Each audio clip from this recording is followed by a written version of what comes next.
சாதனைகள் வரிசையில் மேலும் சில அறிவிப்புகளை வெளியிட நான் விரும்புகிறேன். முதல் அறிவிப்பு, கலைஞரின் கனவு இல்ல திட்டத்தின் கீழ் ஏற்கனவே 2 லட்சம் வீடுகள் உருவாகி இருக்கக்கூடிய நிலையில மேலும் புதிதாக 3500 கோடி ரூபாய் மதிப்பீட்டில் 1 லட்சம் வீடுகள் கட்டப்படும்.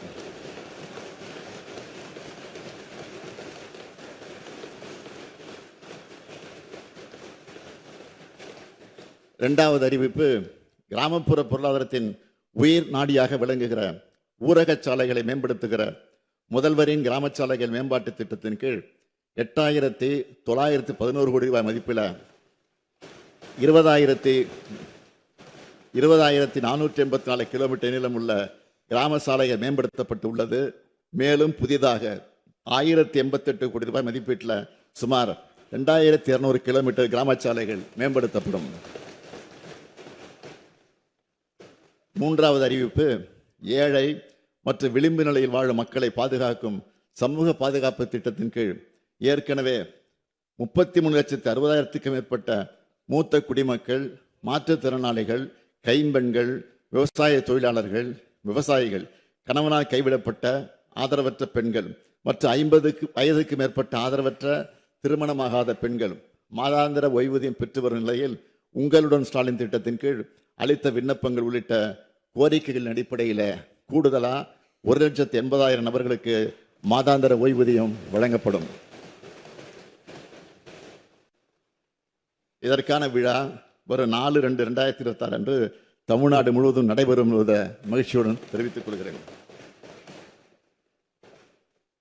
அடுத்த அறிவிப்பு, இந்தியாவில் வேற எந்த மாநிலத்திலும் இல்லாத வகையில் முதல் முறையா முத்தமிழறிஞர் கலைஞர் அவர்கள் தான் 2008 சத்துணவு ஊழியர்களுக்கு காலமுறை ஊதியம் வழங்கினார். அந்த சாதனையின் தொடர்ச்சியாக சத்துணவு அமைப்பாளர்கள், அங்கன்வாடி பணியாளர்கள், கிராம ஊராட்சி செயலாளருக்கான ஓய்வூதியம் 2,000 ரூபாயிலிருந்து 3,400 ரூபாயாகவும், பணி நிறைவின் போது அவங்களுக்கு வழங்கப்படும் ஒட்டுமொத்த தொகை 1 லட்சம் ரூபாயிலிருந்து 2 லட்சம் ரூபாயாகவும் உயர்த்தி வழங்கப்படும்.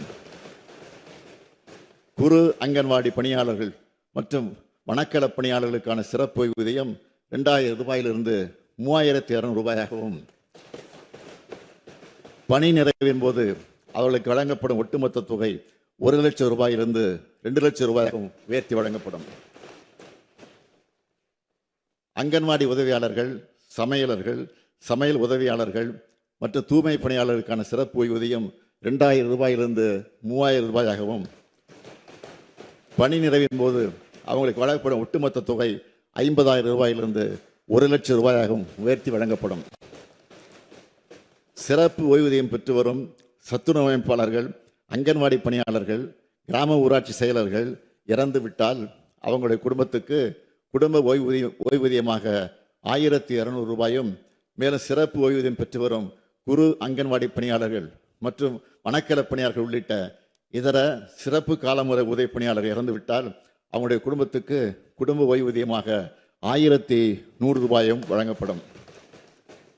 மேலும் சிறப்பு ஓய்வூதியம் பெற்று வரும் அங்கன்வாடி உதவியாளர்கள், சமையலர்கள், சமையல் உதவியாளர்கள் மற்றும் தூய்மை பணியாளர்கள் உள்ளிட்ட இதர சிறப்பு காலமுறை ஊதிய பணியாளர்கள் இறந்துவிட்டால் அவங்களுடைய குடும்பத்துக்கு ஓய்வூதியமாக 1,000 ரூபாய் வழங்கப்படும். சிறப்பு ஓய்வூதியம் பெற்று வரும் மேற்கூறிய பணியாளர்கள் உயிரிழக்க நேரிட்டால் இறந்த பணியாளர்கள் இறுதிச் சடங்கு செலவினங்களுக்காக 20,000 ரூபாய் வழங்கப்படும்.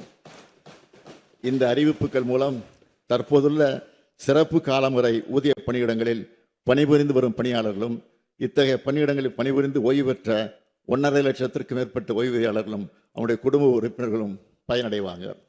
அடுத்த அறிவிப்பு, அரசு பள்ளிகளில் பகுதி நேர ஆசிரியர்களாக பணிபுரிந்து வரும் ஆசிரியர்கள் தங்களுடைய பல்வேறு கோரிக்கைகளை வலியுறுத்தி போராட்டத்தை நடத்தி கொண்டிருக்கிறாங்க. இந்த கோரிக்கைகளில் ஆசிரியர்களுக்கான ஊதிய உயர்வு மற்றும் விடுமுறை காலமான மே மாதத்தில் அவங்க கோரின ஊதியம் ஆகியவை ஏற்கனவே அறிவிக்கப்பட்டுள்ளது. அவங்க அடுத்த முக்கிய கோரிக்கையான நிரந்தர பணி நியமனத்தை பொறுத்த வரைக்கும் ஒரு அறிவிப்பை நான் வெளியிடுகிறேன். அரசு பள்ளிகளில் காலியாக இருக்கக்கூடிய நிரந்தர ஆசிரியர் பணியிடங்களில் பகுதி நேர ஆசிரியர்கள் நியமனம் செய்யப்பட ஏதுவா, இதற்கான தேர்வுகளில் பகுதி நேர ஆசிரியர்களின் பணிக்காலத்தை அடிப்படையாக கொண்டு அவங்களுக்கு சிறப்பு மதிப்பு அளிக்கப்படும். இதற்கான ஆணைகள் விரைவில் வெளியிடப்படும்.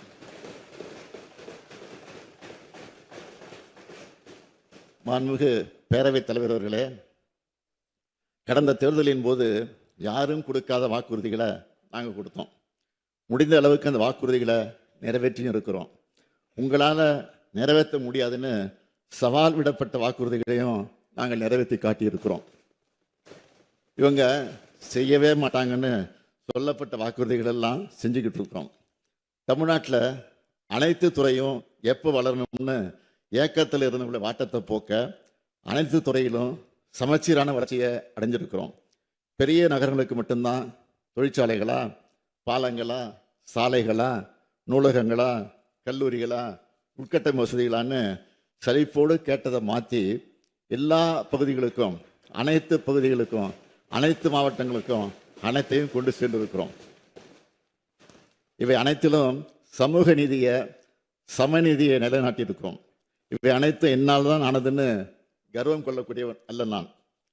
மூத்த அமைச்சர்கள், நம்முடைய துணை அமைச்சர் உள்ளிட்ட அமைச்சரின் பங்களிப்பு இல்லாமல் இதை நான் செயல்படுத்தி இருக்க முடியாது. ஆக்கபூர்வமான ஆலோசனை வழங்கிய இங்கே இருக்கக்கூடிய சட்டமன்ற உறுப்பினர் இல்லாமல் இதெல்லாம் சாதனையான படைச்சிருக்க முடியாது. அது மட்டுமல்ல, தலைமைச் செயலாளர் தொடங்கி காவல்துறை உள்ளிட்ட அனைத்து அரசு துறை அதிகாரிகள், அனைத்து நிலையிலும் பணியாற்றக்கூடிய ஊழியர்களை அனைவருடைய பங்களிப்பும் இதில் இருக்கு. தமிழ்நாட்டின் கடைகோடி மனிதருக்கும் எல்லா திட்டங்களும் சென்று சேருவதை உறுதி செய்கிறோம். ஊர்கூடி தேர்தலுக்குன்னு சொல்லுவாங்களே, அதே போல அரசின் ஒவ்வொரு அணுவும் மக்களுக்காக செயல்படுற காரணத்தால் தான் சாத்தியமாச்சு. எனக்கு உயிரும் உணர்வுமாக இருந்து என்னை இயக்கிக் கொண்டிருப்பது திராவிட முன்னேற்ற கழகத்தின் கோடிக்கணக்கான உடன்பிறப்புகள் தான்.